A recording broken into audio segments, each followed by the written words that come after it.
Grace, you're here! The girls from Chipmunk Cabin gather round as I jump off the camp bus.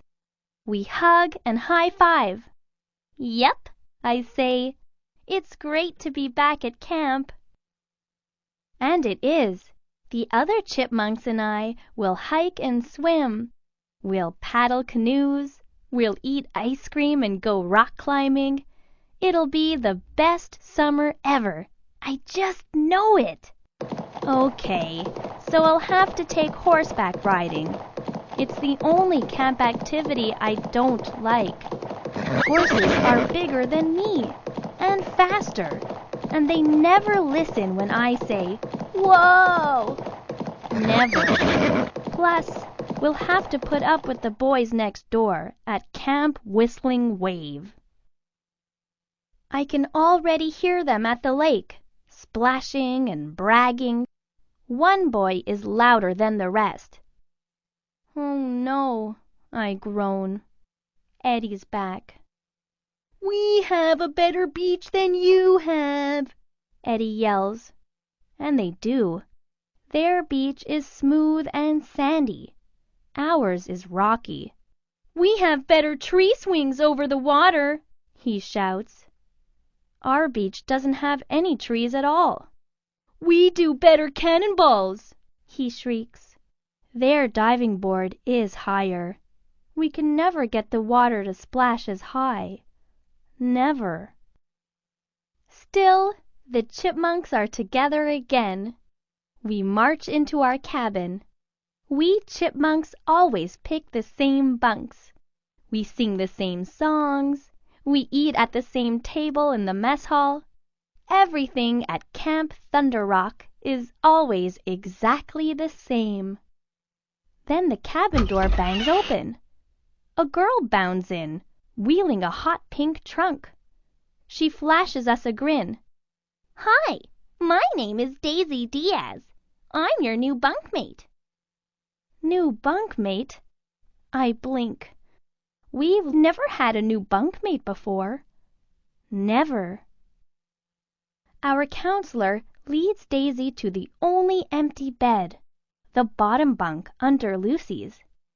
Daisy eyes the bed. We eye Daisy. I was hoping for a top bunk." Daisy gazes around the cabin.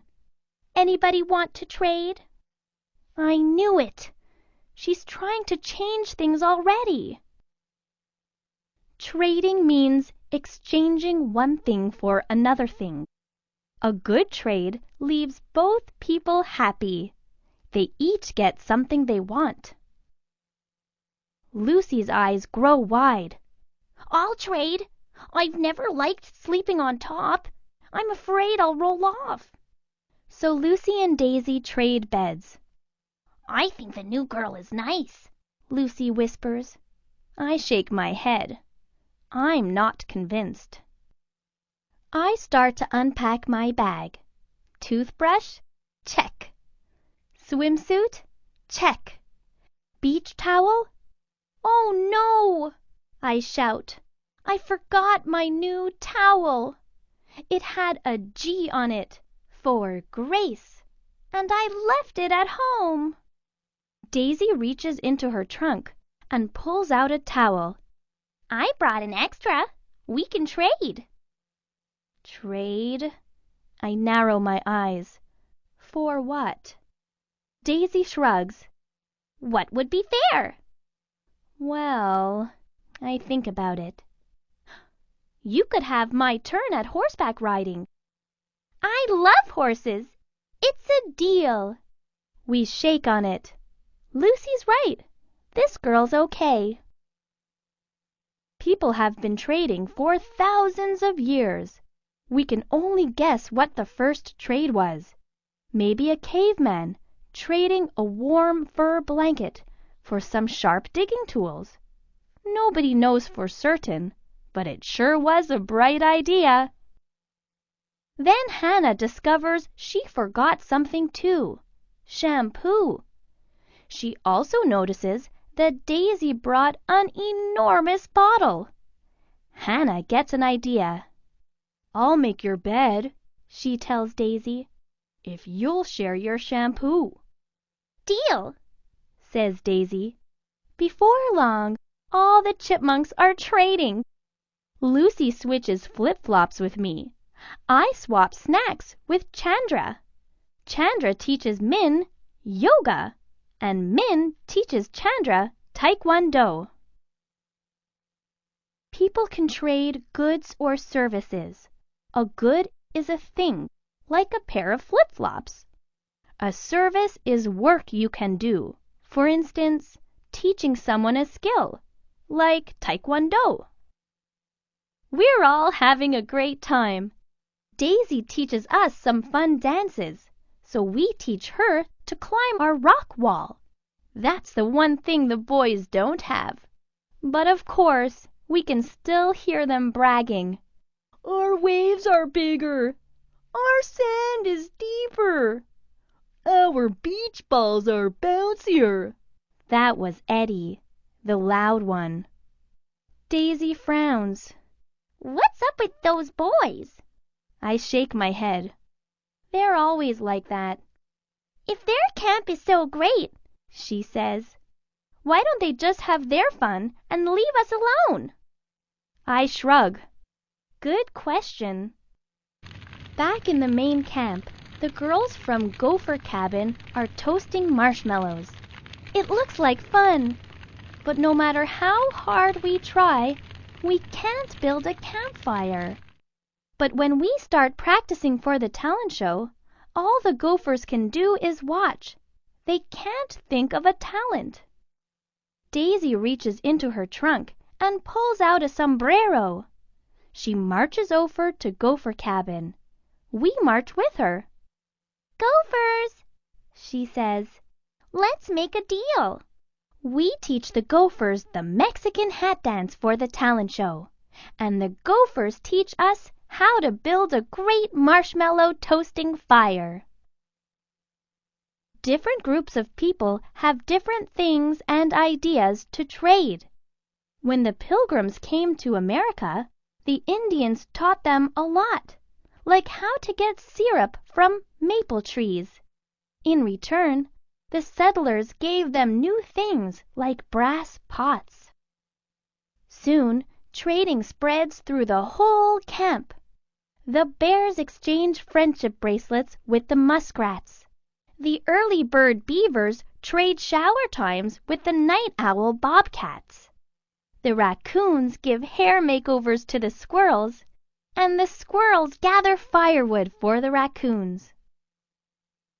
Trading lets us have many more choices than if we just stuck to our own backyards.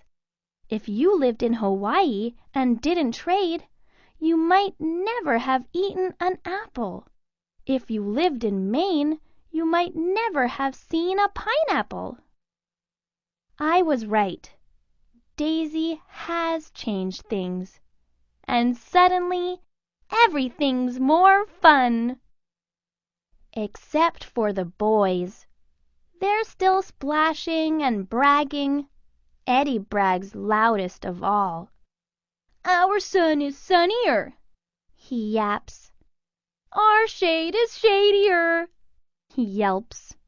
"Our water is wetter," he howls. "Their water is wetter?" Daisy rolls her eyes. "That's it. It's time to do something about those boys." We put our heads together and come up with a plan. Daisy gathers the girls from all the cabins. "The boys may have a better beach," she says, "but we have something they don't. A climbing wall. Let's show them how much fun they're missing." Daisy leads us to the climbing wall. "Come on, campers," she says. "Show them how much this wall rocks." The girls cheer. Soon we're laughing and climbing noisily together. "This is so fun!" "Wow! What a view!" "Isn't this great?" "Yahoo!" "Yay!" The boys can't help noticing. "Hey, The girls get to climb and we don't. No fair." "You're right," Daisy shouts back. "It's not fair, but I know how to even things out." Daisy talks to our counselors. Our counselors talk to the boys' counselors. And guess what? The counselors work out a trade. The boys get to climb on our rock wall, and we get to play on their beach. Soon we're all swimming and climbing together. Even Eddie. I teach Eddie to climb. Eddie teaches me to do a cannonball. "Your splash was higher," he hollers. "Your splash was wider," I hoot. "Our splashes were splashier," he whoops. This is the best summer ever. Today, the whole world is connected by trading. The U.S. grows lots of wheat, so we export some or send it to other countries.